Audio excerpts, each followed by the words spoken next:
እግዚአብሔር አምላካችን ስለ ዝማሬው ስሙ የተመሰገነ ይሁን። አሜን። ለምላችሁ እግዚአብሔርን አመስግኑት።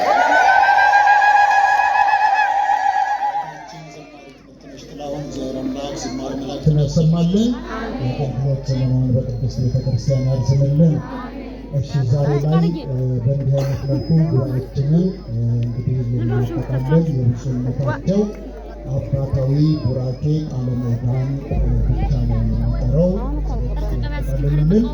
ዛሬ ላይ የተለያዩ ጎደሎች ይኖራሉ።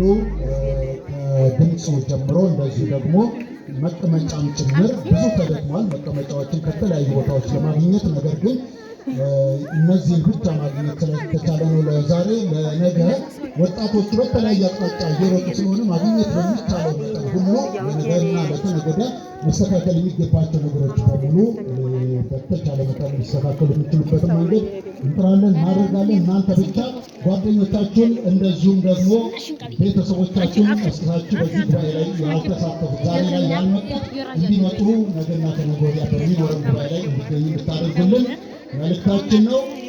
ለነገ ዛሬ ላይ ጠዋፍ ያልገዛችሁ ጠዋፍ ለመግዛትና ትኬት ለመግዛት ራሳችሁን አዘጋጅታችሁ ነው።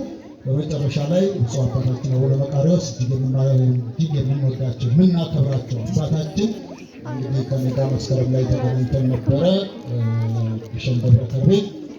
አሁን ላይ ዛሬ እዚህ ተገናኝተናል። ምነው ሽበት መስከረም ላይ እንዲህ አልነበርክም አሉ። ዛሬ ላይ እንዲሆንክ ሲሉኝ የቆየበትን ብዙዎቻችሁ ታውቃላችሁ አይደለ? ገዳም ስለቆየ የሶስት ወር የገዳም ቆይታ ነው መሰለኝ ያደረገው እያሉ ነበር ቀደምና አባታችን ምክራቸው ይጣፍጣል። እንግዲህ ወደ ብፁዕነታቸው ነው። እግዚአብሔር ከሁላችን ጋር ይሁን። ምንድነው አትንገር ብዬ በነግረው አትንገር ብሎ ነገረ።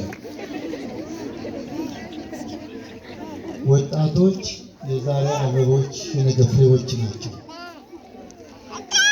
የዝግጅቱ ስራ ልክ ደስ ያለ ብትነግሩ ኑሮ ዛሬ ወንድማችን ሁለት መምህራን ያስተላለፉት በቀጥታ